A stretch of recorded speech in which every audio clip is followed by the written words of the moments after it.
God spoke to the serpent, cursing it and foretelling a future conflict. To the woman, God spoke of increased sorrow and pain in childbirth, and the man's dominion over her. To Adam, God spoke of the ground being cursed, bringing forth thorns and thistles, and the toil of labor for sustenance. Yet, even in the face of consequences, God showed mercy. He made tunics of skin for Adam and Eve, clothing them with His grace.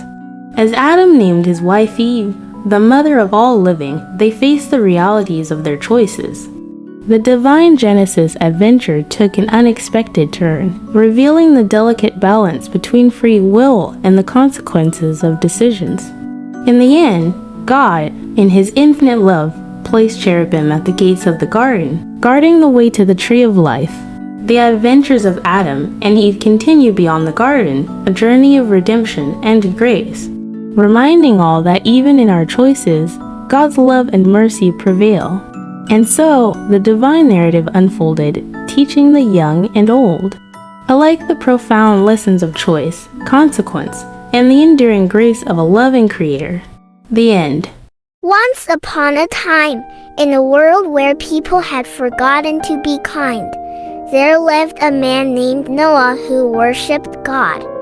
Noah was a man of faith, but everyone else around him disobeyed and hated God.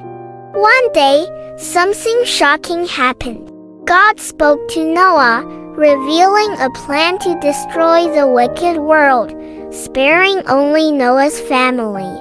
God instructed Noah to build a wooden ark, a boat big enough for his family and many animals. Noah got to work, following God's exact instructions. Probably, people mocked Noah as he explained why he was building an ark. But Noah kept building, also spreading the word about God, though nobody listened. As the ark neared completion, God brought animals of all kinds, 7 of some species, 2 of others. Birds and beasts, tiny and tall, all made their way to the ark. Perhaps people shouted insults at Noah, but they did not stop sinning against God. They did not ask to enter the ark. Finally, all the animals and birds were aboard. God invited Noah and his family into the ark. As they entered, God shut the door. Then the rain came, a great downpour soaking the earth for 40 days and nights. Floodwaters covered towns and villages. The ark floated on top of the rising waters, sheltering Noah from the flood. After 5 months, a drying wind sent by God brought the ark to rest on the mountains of Ararat. Noah and his family waited inside as the water lowered. Noah sent a raven and a dove out. The dove returned with an olive leaf, a sign that the earth was slowly drying. God told Noah it was time to leave the ark. Together, Noah and his family unloaded the animals.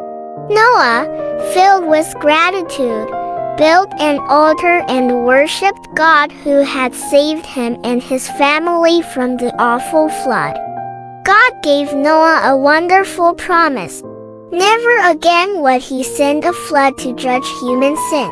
As a great reminder of this promise, God gifted the world with a rainbow, a beautiful sign of his covenant. And so, Noah and his family found new beginnings after the flood. In time, his descendants repeopled the whole earth, and all nations came from Noah and his children.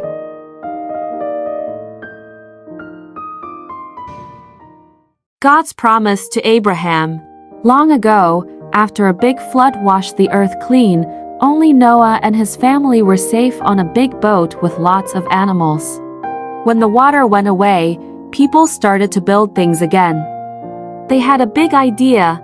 Let's build a tall tower that touches the sky, right up to the stars. They wanted to stay together and be friends forever. But something magical happened. Suddenly, everyone started speaking in different languages. It was so confusing because nobody could understand each other anymore. So, the people split up, finding new places to live with others who spoke the same language. The big city they left behind was called Babel, which means a big mix-up. Then, in a place called Ur, God talked to a man named Abram. God said, "Abram, go on an adventure to a special land I'll show you." Abram, his wife Sarai, and his nephew Lot packed up and went to a beautiful land called Canaan. Canaan was filled with green fields and clear blue skies. Abram and Lot had so many sheep and cows. The land they were living on didn't have enough grass and water for all the animals. So, the workers of Abraham and Lot started arguing over the best spots for their animals to eat and drink. Abram wanted everyone to be happy and not fight. He told Lot, "Let's not argue. You choose any part of the land you like, and I'll go the other way." That way, there was enough room for all their animals. Lot looked around and saw a really nice area with lots of water and green grass near the cities of Sodom and Gomorrah. It looked like the best spot for his animals, so he chose to move there. Abraham stayed in the land of Canaan where God asked him to stay. Even though Abraham and Lot had to live apart to stop the arguing, Abraham made sure they did it in a kind and peaceful way, showing he was a really good uncle and a wise man. God saw Abram's kind heart and told him, "This whole big, beautiful land will belong to you and your children and their children after them, forever." But Abram and Sarai were very old and didn't have any children. They wondered, how will God's promise come true? One day, 3 special visitors brought amazing news. "Sarai, you're going to have a baby." Sarai laughed because she thought she was too old for that. God also changed their names to Abraham and Sarah to show they were going to start a big family. Then, God said he had to fix the 2 naughty cities near where Lot lived. Abraham was worried for Lot. Lot listened to the angels and escaped with his daughters. But Lot's wife looked back and turned into a salt statue. Then, the most wonderful thing happened. Even though they were very old, Abraham and Sarah had a baby boy named Isaac. Isaac, which means laughter. They were so happy and amazed at God's miracle. Abraham knew then that God always keeps his promises, like giving him a big family and a beautiful land to live in.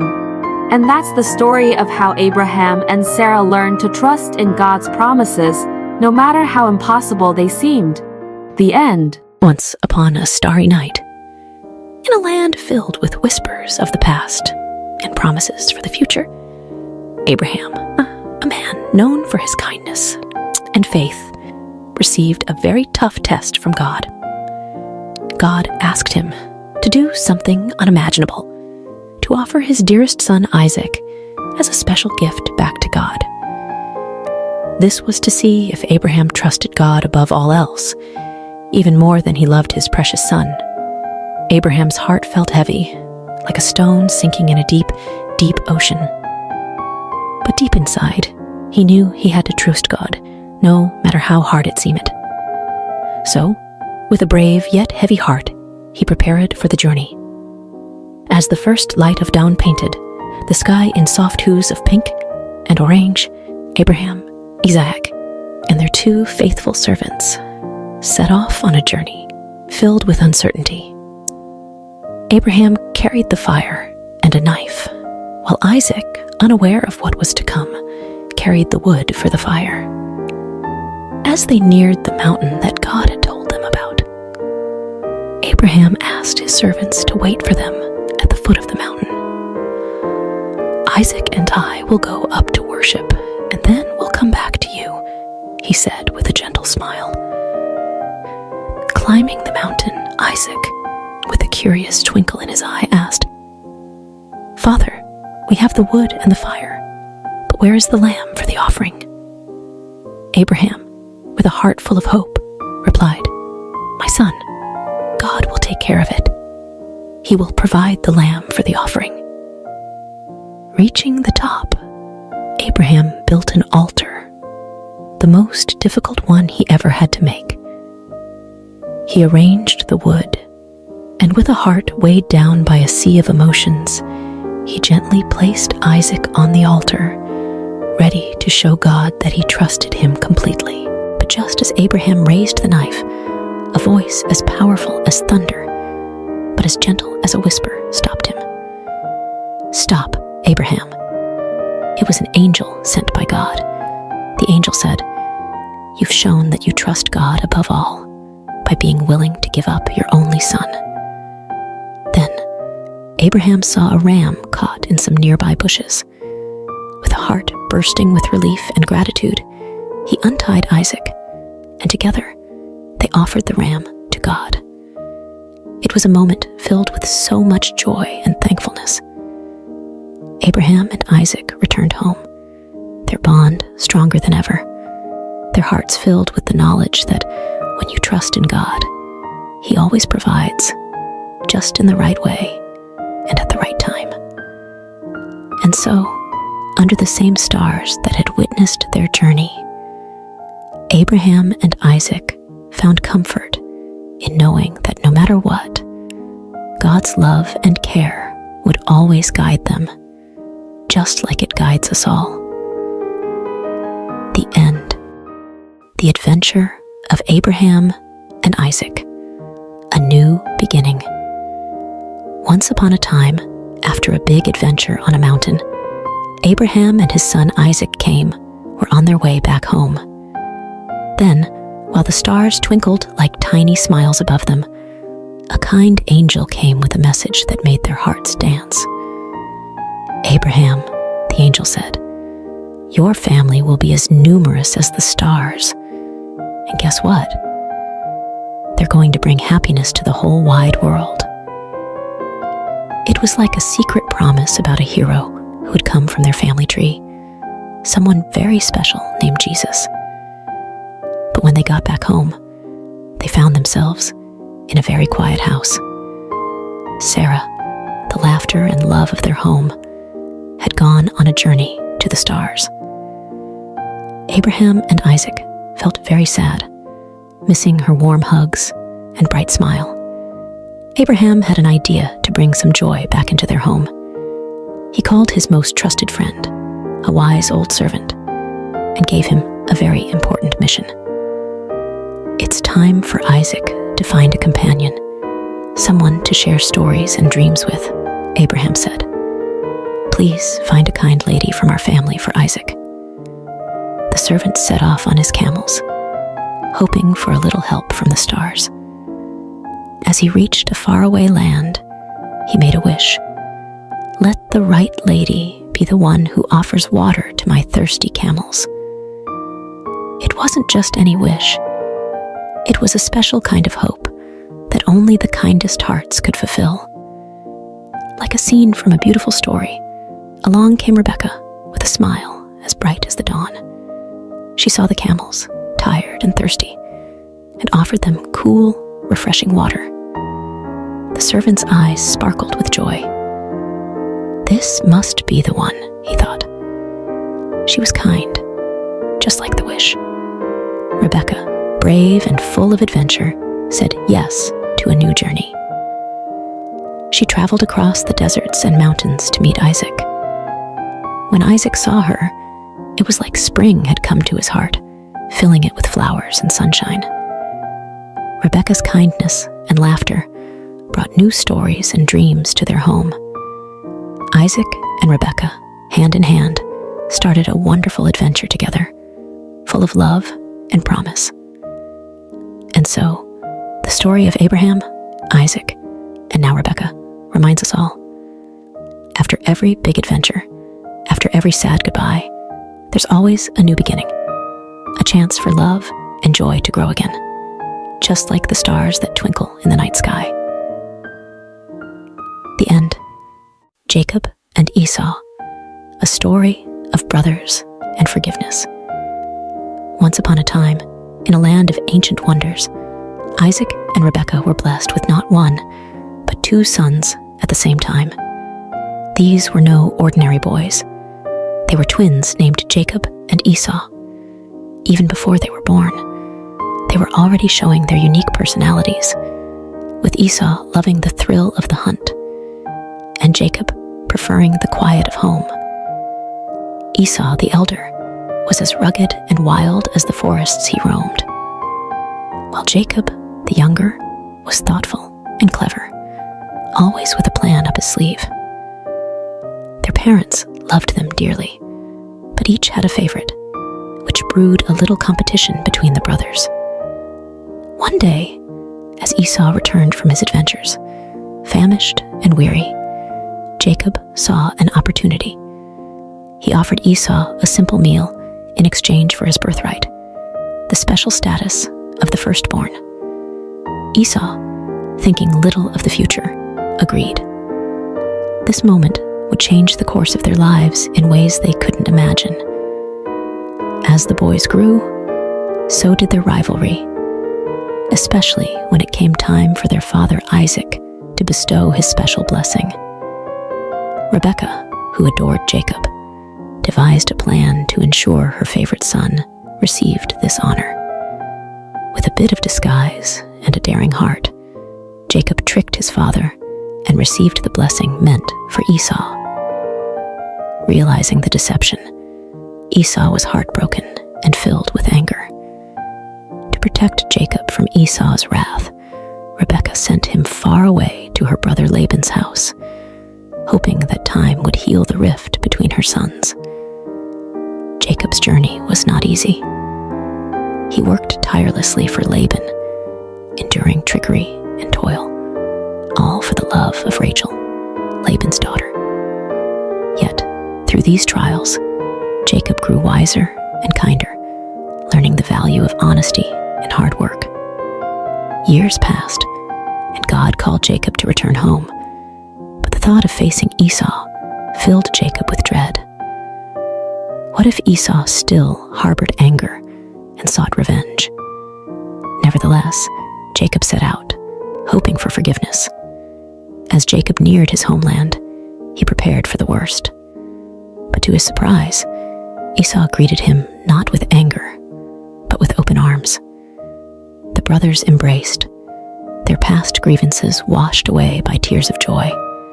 It was a moment of true reconciliation, proving that love can overcome the deepest divides.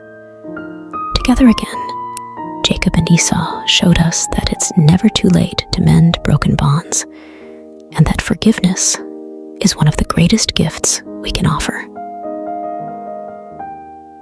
The end.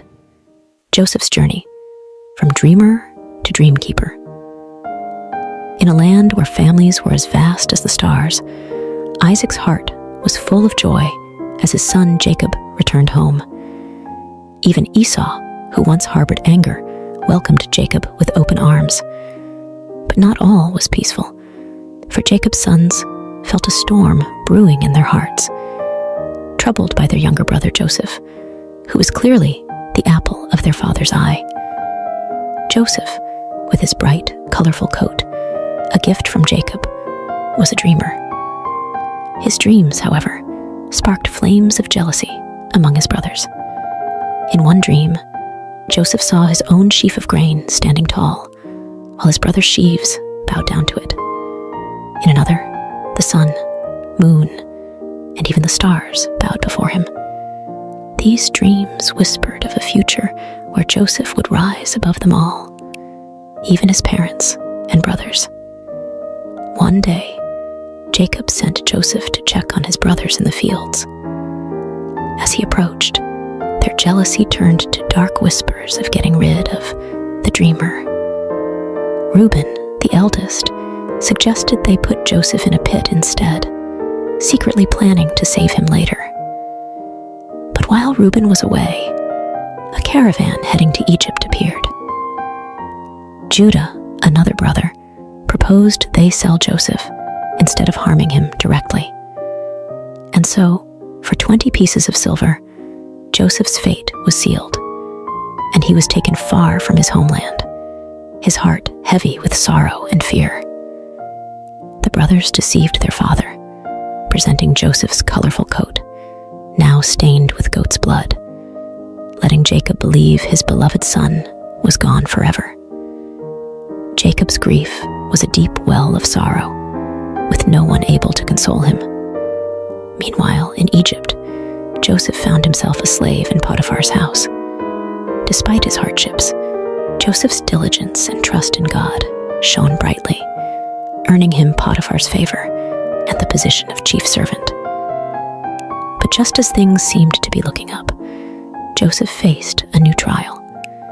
Potiphar's wife, with dishonest intentions, falsely accused Joseph, leading to his unjust imprisonment. Even in the depths of a dungeon, Joseph's spirit remained unbroken.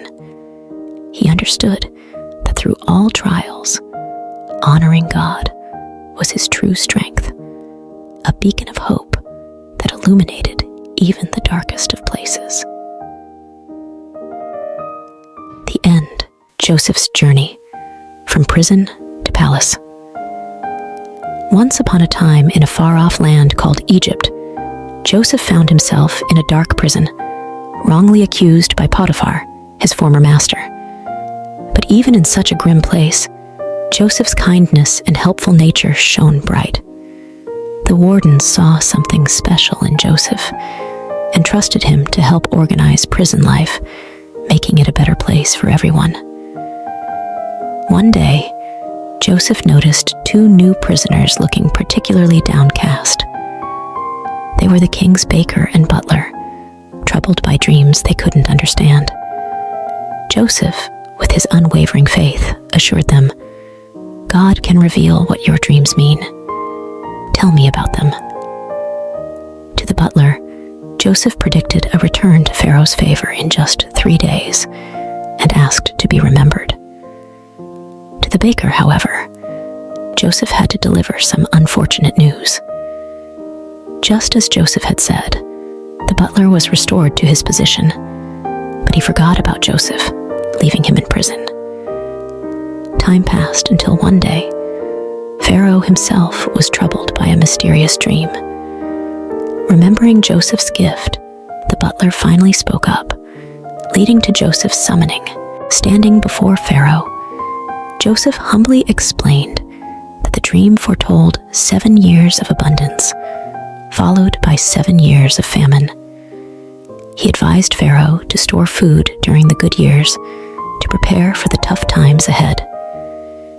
Impressed by Joseph's wisdom and his clear connection to God, Pharaoh declared, "You will take charge in Egypt, second only to me." And so, Joseph went from prison to palace, overseeing the land's preparations for the coming famine. As predicted, the years of plenty came and went, and famine spread across the land. Back in Joseph's homeland, his family was starving. Jacob sent his sons to Egypt to buy grain, not knowing that they would come face to face with their long-lost brother, now the lordly ruler of Egypt. Joseph recognized his brothers, but they didn't know him. Recalling his boyhood dreams, Joseph realized that this moment was part of a bigger plan. He tested his brothers, demanding they return with their youngest brother Benjamin to prove their honesty. When they returned, Joseph could no longer hide his true identity. Overcome with emotion, he revealed himself to his brothers, saying, "I am Joseph, your brother, whom you sold into Egypt." The brothers were speechless, fearing for what might come next. But Joseph comforted them, explaining that their actions had been part of a divine plan to save their family from famine. "God made me lord in Egypt so I could save your lives," he told them. Soon after, Jacob and Joseph were joyfully reunited in Egypt, and the entire family was settled there, living in peace and plenty, thanks to Joseph's faith and God's guiding hand. The end. The Adventure of Baby Moses, From the Nile to the Palace.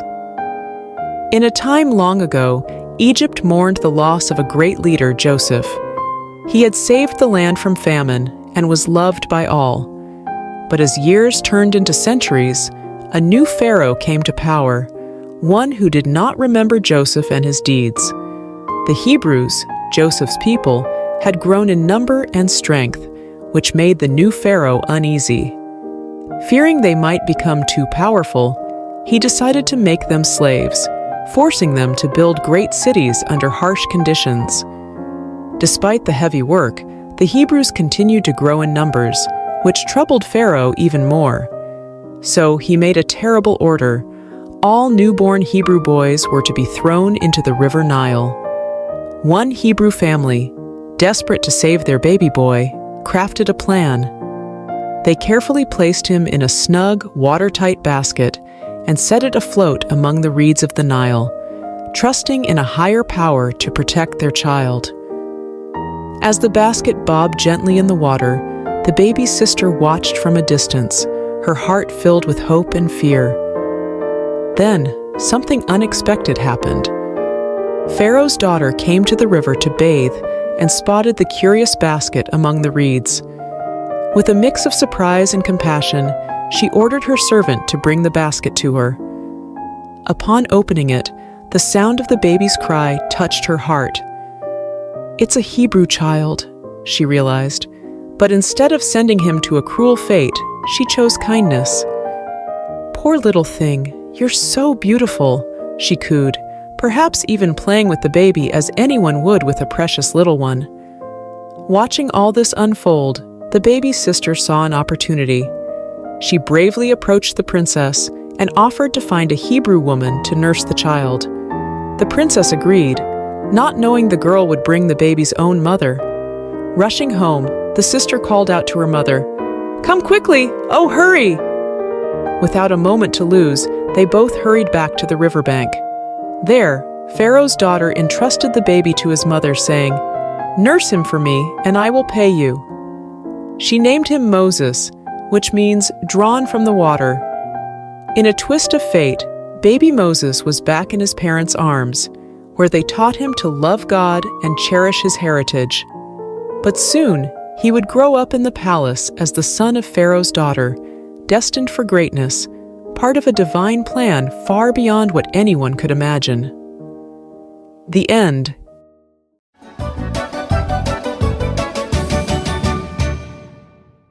Moses, from prince to leader.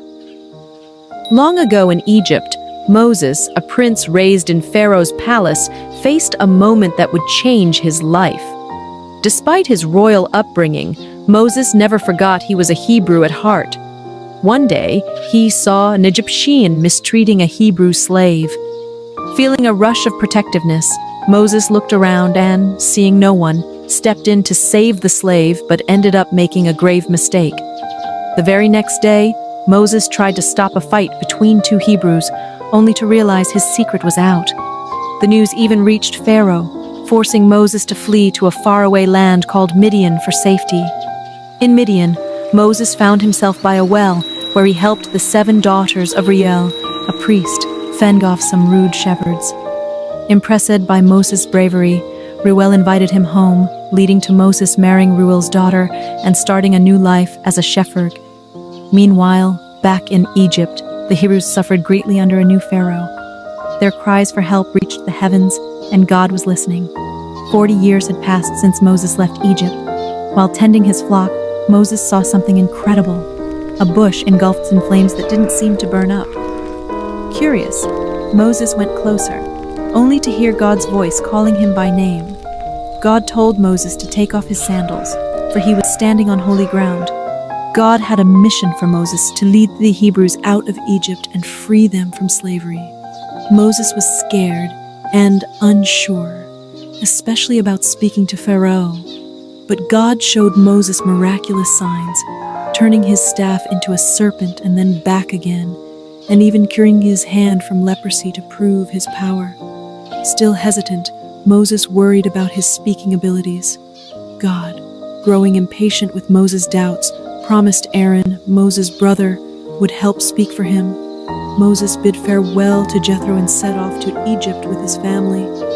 In the mountains, Aaron met Moses, and together they shared God's plan with the Hebrew leaders, who were amazed by the signs and worshipped God, filled with hope. Moses and Aaron then bravely approached Pharaoh, delivering God's message, "Let my people go." But Pharaoh's heart was hard. He refused to listen. God was ready to show his great power to change Pharaoh's mind, marking the beginning of an epic journey for Moses, from a prince in Egypt to a shepherd in Midian, and finally, a leader of his people. The end.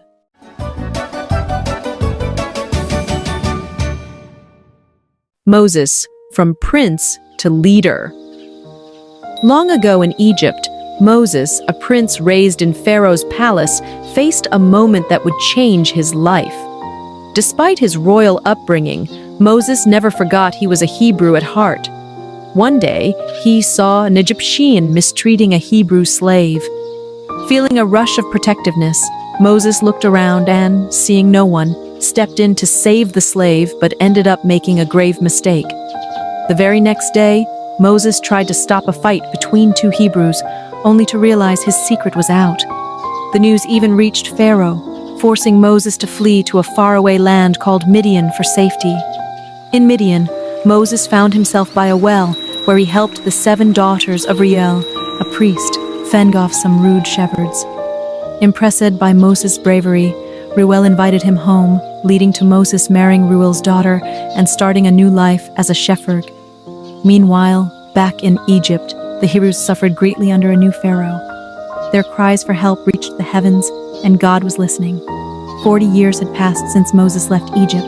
While tending his flock, Moses saw something incredible: a bush engulfed in flames that didn't seem to burn up. Curious, Moses went closer, only to hear God's voice calling him by name. God told Moses to take off his sandals, for he was standing on holy ground. God had a mission for Moses to lead the Hebrews out of Egypt and free them from slavery. Moses was scared and unsure, especially about speaking to Pharaoh.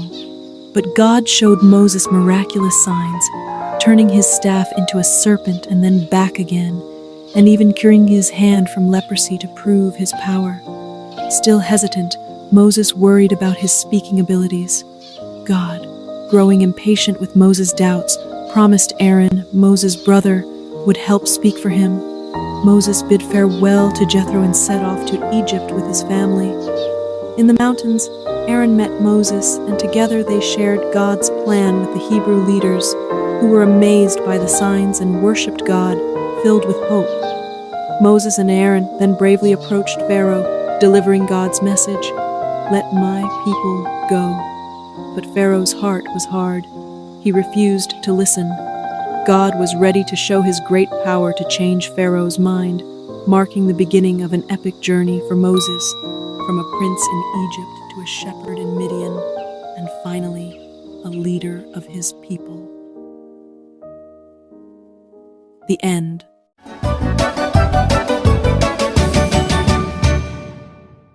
The Great Escape, Moses and the Miraculous Exodus. In the heart of ancient Egypt, where the Nile flows like a lifeline, through the desert a story unfolded that would be told for generations. Pharaoh, the mighty ruler of Egypt, was filled with anger. God had commanded him through Moses to free the Israelite slaves, but Pharaoh's heart was as hard as stone. Work them harder, Pharaoh decreed, increasing the Israelites' burden. He ordered that they find their own straw for brickmaking, yet produce the same number of bricks. The task was impossible, and the slave masters' whips cracked more fiercely. The Hebrews, downtrodden and despairing, blamed Moses and Aaron for their worsened plight. Moses, feeling the weight of their suffering, cried out to the Lord, "You have not rescued your people at all." But God replied with a promise of deliverance, sending Moses and Aaron back to confront Pharaoh. In Pharaoh's court, Aaron's rod transformed into a serpent, a sign from God. Pharaoh's magicians replicated the feat, but Aaron's serpent swallowed theirs. Yet Pharaoh's heart remained unyielding. The following morning, Moses and Aaron waited by the river for Pharaoh. With a divine command, Aaron turned the Nile's waters into blood, but Pharaoh's heart hardened further, refusing the Israelites' release. God then unleashed a series of plagues upon Egypt, each more terrifying than the last. Frogs invaded every crevice of the Egyptians' homes, but Pharaoh's promises to release the slaves were empty. Lice tormented both man and beast, and swarms of flies filled the air. Livestock perished, boils afflicted the Egyptians, and locusts devoured the land's greenery. Darkness enveloped Egypt for 3 days, yet Pharaoh's resolve did not falter. God's final, most grievous plague was to strike at midnight, claiming the firstborn of Egypt. The Israelites were spared, marking their doorposts with lamb's blood as a sign for the angel of death to pass over their homes. That night Egypt wailed as the firstborn were lost. Pharaoh, broken and defeated, urged Moses to take the Israelites and leave. With haste, the Israelites journeyed beyond Egypt's borders, marking the end of their 430 years of bondage. Guided by a pillar of cloud by day and a pillar of fire by night, they embarked on a journey to freedom. But Pharaoh's resolve wavered once more. Gathering his army, he pursued the Israelites, trapping them between the cliffs and the sea. In this moment of despair, Moses assured the people, "The Lord shall fight for you." As Moses stretched out his hand over the waters, a great miracle occurred. God parted the Red Sea, providing a path of salvation for his people. The Israelites crossed safely, but as Pharaoh's army followed, the waters crashed down, swallowing the might of Egypt. On that day, Pharaoh learned the power of Israel's God, the Lord over all. The Israelites' journey from slavery to freedom was a testament to faith, courage, and the unyielding power of God. Goodbye, Pharaoh, for the God of Israel had triumphed, leading his people to a new dawn. And so the story of Moses and the Israelites' exodus remains a beacon of hope and faith, a tale of divine deliverance from the chains of oppression, echoing through the ages as a testament to the enduring spirit of freedom. The end.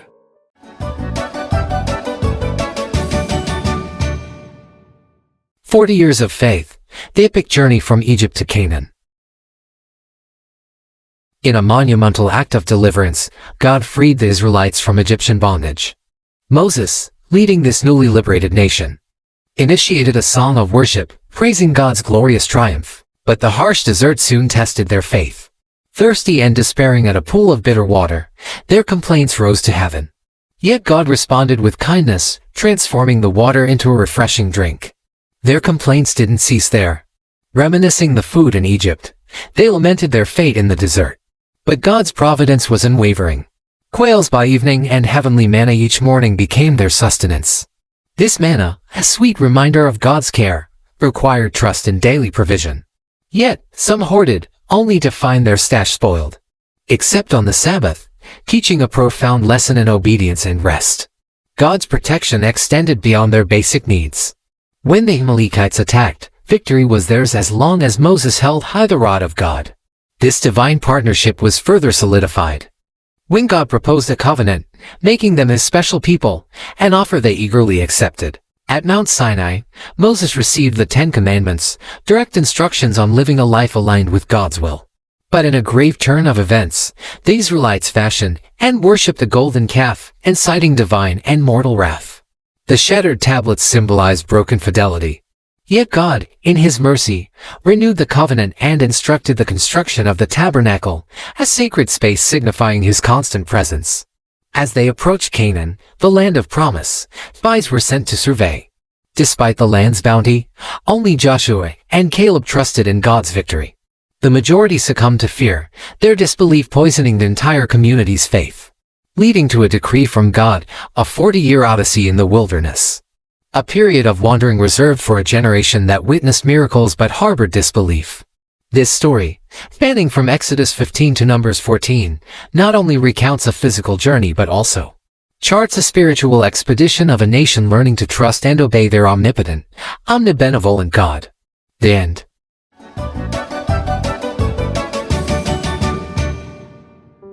The life of Jesus Christ. In the stillness of Bethlehem's night, a light was kindled that would illumine the world forevermore. Born to Mary, a woman of profound faith, and Joseph, a man of humble origins, was baby Jesus. His birth was no ordinary event. It was the fulfillment of ancient prophecies, heralding the arrival of the Messiah, a beacon of hope for all humanity. Word of this miraculous birth traveled swiftly, and settling King Herod, who saw in the newborn king a threat to his reign. In a dark decree, he ordered a massacre, hoping to extinguish this emerging light. Yet, under divine guidance, Mary and Joseph fled to Egypt, safeguarding the promise of salvation. Even as a child, Jesus' wisdom was unparalleled, captivating the learned men of the temple with insights far beyond his years. But it was not until the age of 30 that he unveiled his public ministry, a mission destined to transform the very fabric of human existence. Choosing disciples from the humblest walks of life, Jesus embarked on a journey of teaching, healing, and miracle working. He healed the afflicted, restored sight to the blind, and even commanded life to return to the lifeless. Through parables, he unraveled the mysteries of the divine, making the kingdom of heaven accessible to all.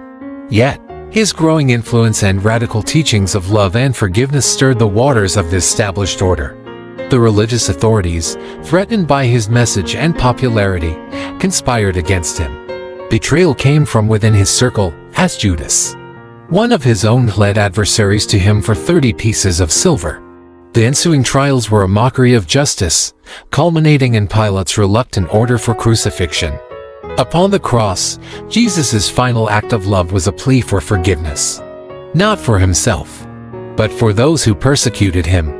His body was laid in a tomb, sealed by a massive stone, marking what seemed to be the end. But the tomb could not hold him. On the third day, it stood empty. Jesus had risen, defeating death itself, appearing to his followers to reaffirm the teachings and the essence of faith. His ascension into heaven was not a farewell but a promise of the Holy Spirit, ensuring his eternal presence and guidance.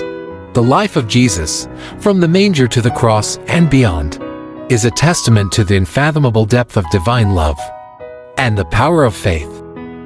It's a story that continues to inspire, guide, and give hope to millions, echoing the profound truth that love conquers all.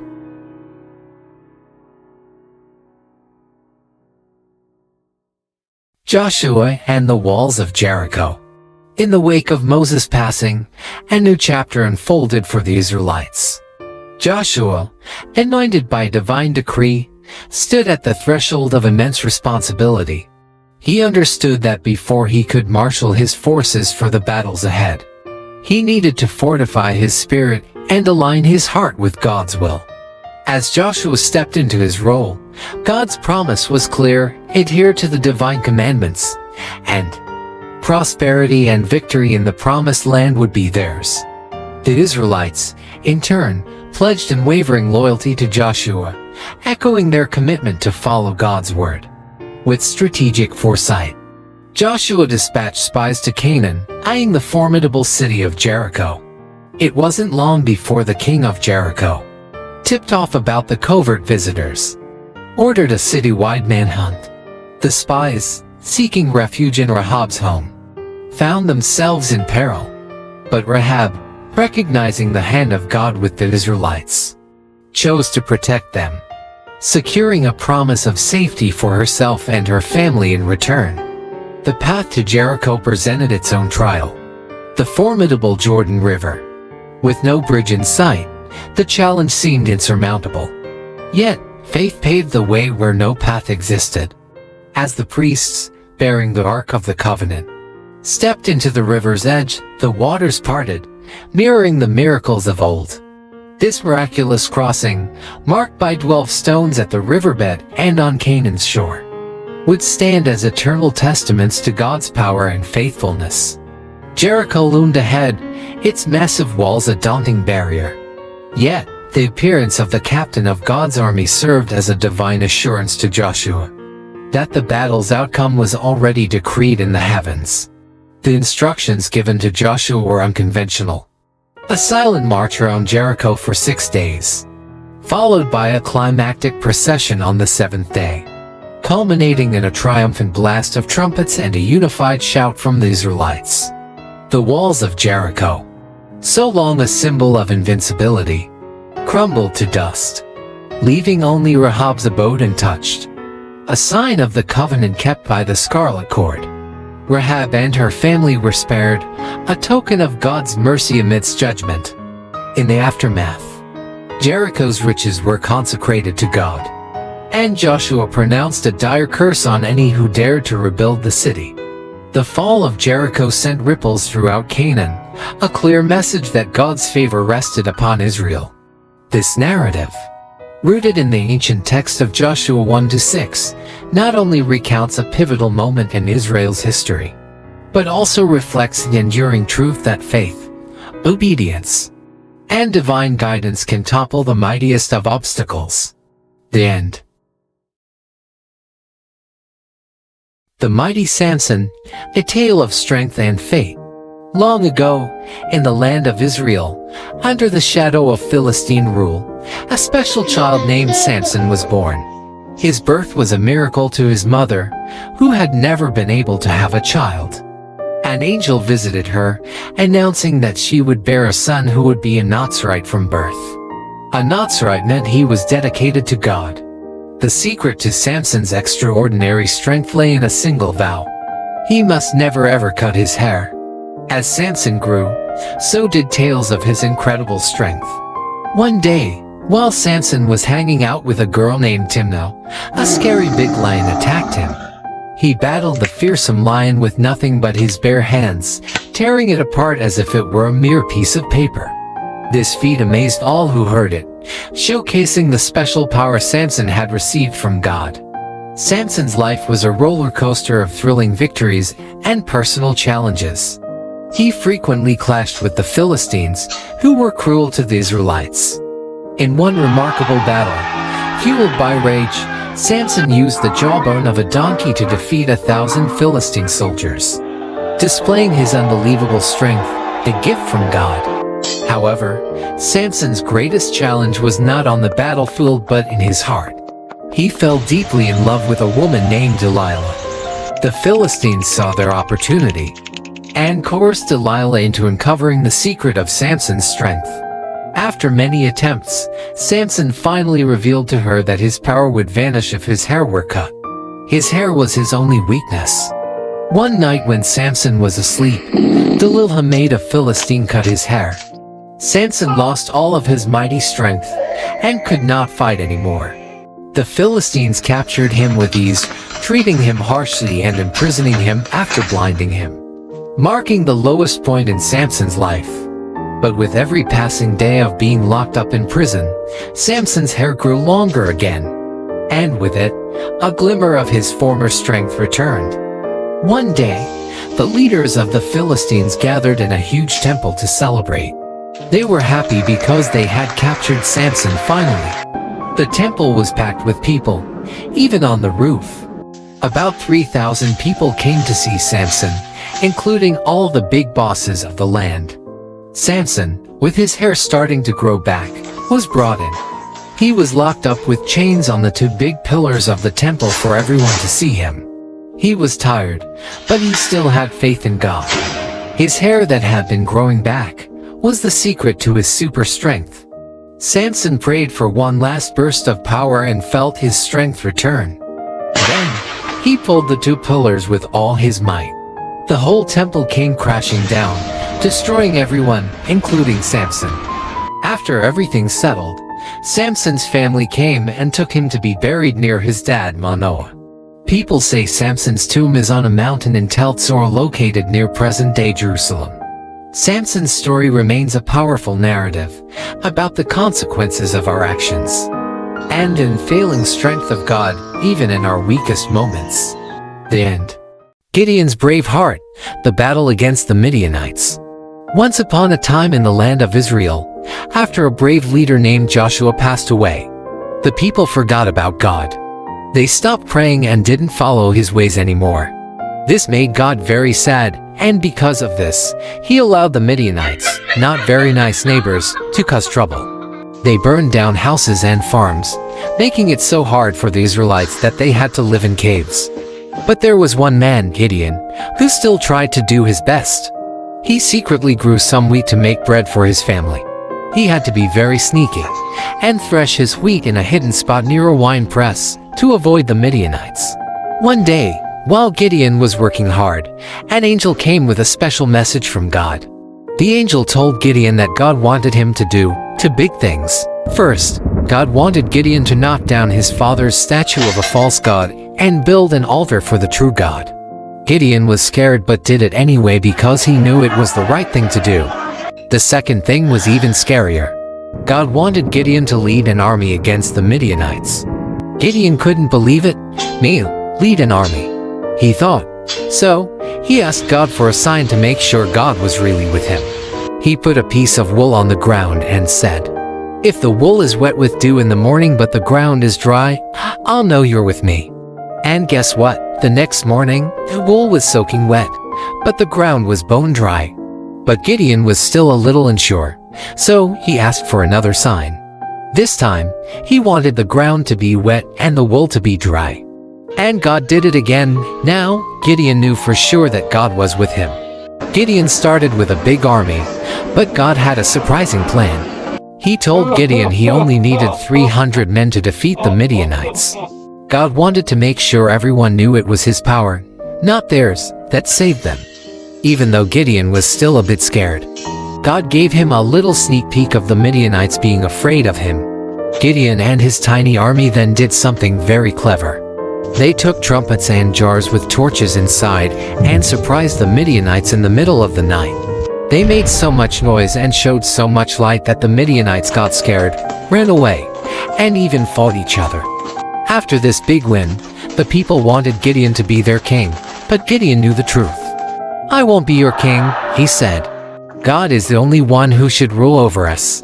And that's the story of how Gideon, with just a little faith and a lot of help from God, saved his people. It teaches us that even when things look really tough, if we trust in God, we can do amazing things, just like Gideon did. The end. The Divine Genesis Adventure, Part 1. In the very, very beginning, there was just darkness and quiet, like a giant, cozy blanket wrapped around the universe.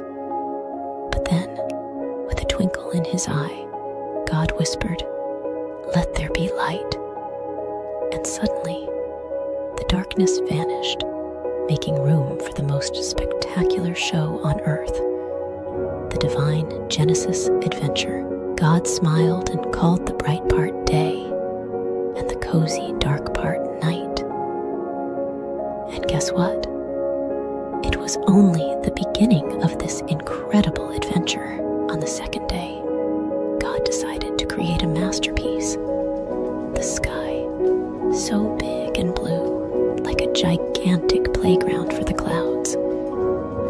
He named it Heaven, and it became the coolest blanket fort ever as the Divine Genesis.